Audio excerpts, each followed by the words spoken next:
ನಿಮ್ಗೆ ಇಷ್ಟವಾಗಿರೋ ಕಾರ್ ಬೇಡ ಅಂದ ತಕ್ಷಣ ನಿಮ್ಗೆ ಇಷ್ಟವಾಗಿರೋ ಬೈಕೇ ಕೊಡ್ತೀನಿ ಅಂತಿದ್ರಲ್ಲ ಯಜಮಾನ್ರೆ. ನೋಡು ಸುಬ್ಬು, ಅಳಿನಾದವನು ಮಾವ ಪ್ರೀತಿಯಿಂದ ಏನು ಕೊಡ್ತಾನೋ ಅದನ್ನು ಒಪ್ಪಿಸ್ಕೋಬೇಕು. ಅದೇ ಮಾವನು ಕೊಡೋ ಗೌರವ. ಇಷ್ಟಕ್ಕೆ ಮೇಲೆ ಯಂಗ್ ಕಪಲ್ ನೀವಿಬ್ರು ಗಾಡೀಲಿ ಓಡಾಡ್ತಾ ಇದ್ರೇನೆ ಚಂದ.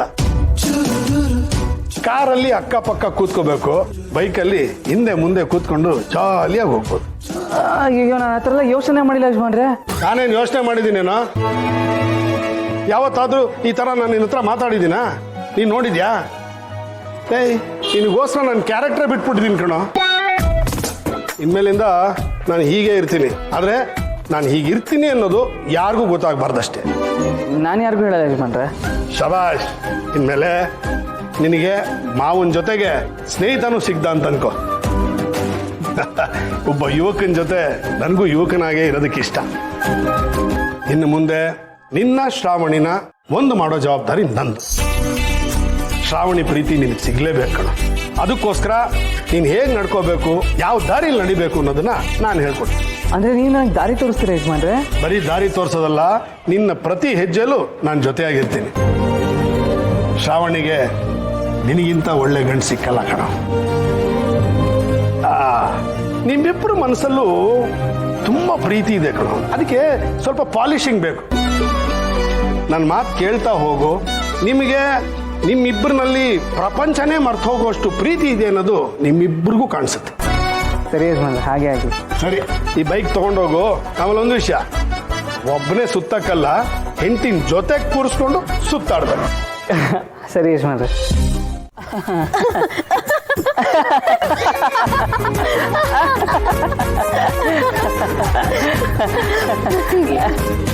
ನನ್ನ ಜೊತೆ ಯಾವಾಗ್ಲೂ ಮುಖ ಊದಿಸ್ಕೊಂಡೇ ಮಾತಾಡ್ತಾನೆ, ಆದ್ರೆ ಈ ಶ್ರೀವಲ್ಲಿ ಜೊತೆ ಕಿಸ ಕಿಸ ಅಂತ ಹಲ್ ಬಿಟ್ಕೊಂಡು ಮಾತಾಡ್ತಾ ಇದ್ದಾನೆ.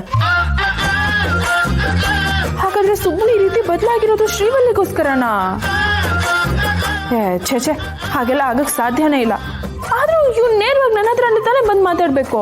ಶ್ರೀವಲ್ಲಿ ಜೊತೆ ಯಾಕೆ ಮಾತಾಡ್ತಿದ್ದಾನೆ? ಇವನ್ ಈ ತರ ಮಾಡ್ತಾ ಇರೋದಕ್ಕೆ ನನಗೆ ಸಿಕ್ಕಾಪಟ್ಟೆ ಜಲಸ್ ಫೀಲ್ ಆಗ್ತಿದೆ. ಇರ್ಲಿ, ಇವ್ನ ಸುಮ್ಮನೆ ಬಿಡಲ್ಲ. ನನಗಾಗ್ತಿರೋದು ಇವನ್ಗೂ ಆಗ್ಬೇಕು.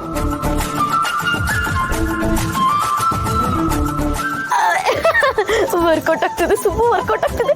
ನನ್ನ ಮಾತಾಡು, ನಗು ನಗು. ಸುಬ್ಬು ಸೂಪರ್ ಆಗಿ ಕಾಣಿಸ್ತಿದ್ಯಾ ಸುಬ್ಬು. ನಂದೇ ದೃಷ್ಟಿ ತಾಗುತ್ತೆ. ನೀನು ತುಂಬಾ ಚೆನ್ನಾಗಿ ಕಾಣಿಸ್ತಾ ಇದೆಯಾ, ಆದ್ರೆ ನೀನ್ ನೋಡಿದ್ರೆ ನಗುನೇ ಬರ್ತಾ ಇದೆ ಅಷ್ಟೇ.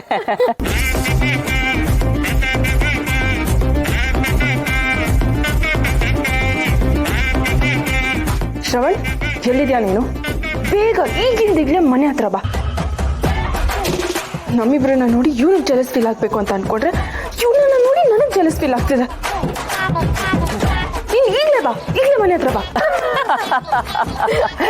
ನಾವ್ ಯಾಕೆ ಇಷ್ಟು ನಗ್ತಾ ಇದೀವಿ? ಯಾಕಂದ್ರೆ ಶ್ರಾವಣಿ ನಿನ್ ಹಿಂದೆನೆ ಇದ್ದಾಳೆ, ಅದಕ್ಕೆ.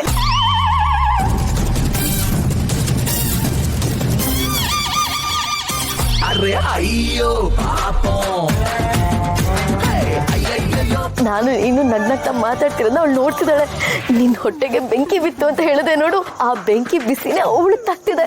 ಅಯ್ಯೋ, ಎಂತ ಕೆಲಸ ಮಾಡಿದೆ ಶ್ರೀವಲ್ಲಿ. ಈಗ ಬೆಂಕಿ ಬಿಸಿ ತಾಗೋದು ಅವ್ರಿಗಲ್ಲ, ನನಗೆ.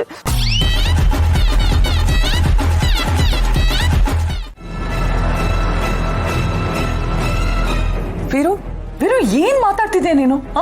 ಒಬ್ಬ ತಂದೆ ಆಗಿ ಇದಕ್ಕಿಂತ ಸಂತೋಷ ಬೇಕಾ ಅಂತ ಕೇಳ್ತಿದ್ಯಲ್ಲ. ನೀನ್ ಅವಳಿಗೆ ತಂದೆನೇ ಅಲ್ಲ ಅನ್ನೋ ವಿಷಯ ಮರ್ತೋಯ್ತಾ? ಅಕ್ಕ, ಯಾರೋ ಹೆತ್ತ ಮಕ್ಕಳು ಅಭಿಮಾನದಿಂದ ನನ್ನ ತಂದೆಗಿಂತ ಹೆಚ್ಚು ಪ್ರೀತಿಸ್ತಾರೆ, ಗೌರವಿಸ್ತಾರೆ. ಇಷ್ಟೇ ಯಾಕೆ, ಸುಬ್ಬು ನನ್ನ ದೇವರು ಅಂತಾನೆ. ಇದೆಲ್ಲ ಬಿಡು, ನೀನು ಕೂಡ ನನ್ನ ಸುರೇಂದ್ರನ ಅಕ್ಕನಾಗಿ ಸಾಕಿದೀಯಾ, ತಾಯಿ ಥರ ಬೆಳೆಸಿದೀಯಾ. ಇದ್ಯಾವುದು ರಕ್ತ ಸಂಬಂಧ ಅಲ್ಲ. ಈ ಸಂಬಂಧಗಳು ಸೃಷ್ಟಿಯಾಗೋದು ಹೇಗೆ ಹೇಳು? ಒಬ್ಬ ವ್ಯಕ್ತಿ ಮೇಲಿನ ಪ್ರೀತಿ, ಗೌರವದಿಂದ. ದೊಡ್ಡ ಯಜಮಾನರು ನನಗೆ ಇಂಥದ್ದೇ ಸ್ಥಾನ ಕೊಟ್ಟಿದ್ರು. ಒಬ್ಬ ವ್ಯಕ್ತಿಯಾಗಿ ಶ್ರಾವಣಿ ಗುಣ, ಅವಳ ಒಳ್ಳೆತನ, ಅವಳ ದಿಟ್ಟತನ, ಅವಳ ಧೈರ್ಯ ನಾನು ಮೆಚ್ಕೋತೀನಿ. ರಕ್ತ ಸಂಬಂಧ ಇಲ್ಲದೆ ಇದ್ರು ಅವಳು ನನ್ನ ತಂದೆ ಅಂತ ಪ್ರೀತಿ ಮಾಡ್ತಾಳೆ. ಆ ಪ್ರೀತಿ ಸುಳ್ಳಲ್ಲ ಅಂತ ನನಗೆ ಚೆನ್ನಾಗಿ ಗೊತ್ತು. ಅವಳ ಪ್ರೀತಿಗೆ ಬದಲಾಗಿ ನಾನೇನು ಕೊಟ್ಟಿದ್ದೀನಕ್ಕ? ಬರೀ ದ್ವೇಷ, ತಾತ್ಸಾರ, ಕೋಪ. ಅವಳನ್ನ ಬೈಯೋವಾಗೆಲ್ಲ ನನ್ನ ಮನಸ್ಸಲ್ಲಿ ಒಂದು ಅಳಕಿತ್ತು.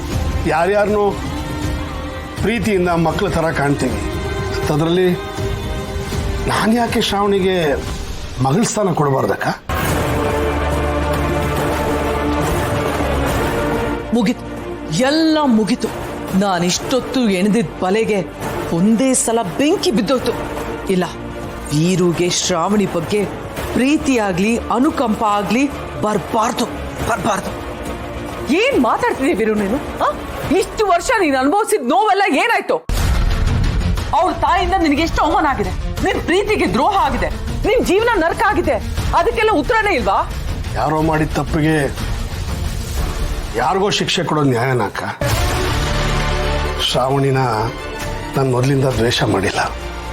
ಅವಳು ಮುಂದೆ ಹಾಗೆ ನಡ್ಕೋತಾ ಇದ್ದೆ ಅಷ್ಟೇ. ಯಾಕೆಂದ್ರೆ ಅವಳು ಎದುರುಗಡೆ ಬಂದಾಗೆಲ್ಲ ನಂದಿನಿ ನನಗೆ ಮೋಸ ಮಾಡಿದ್ದೇ ಜ್ಞಾಪಕ ಆಗ್ತಾ ಇತ್ತು. ಅದು ಬಿಟ್ರೆ ನನ್ಗೆ ಅವಳ ಬಗ್ಗೆ ಯಾವ ಕೋಪನೂ ಇಲ್ಲ, ದ್ವೇಷನೂ ಇಲ್ಲ.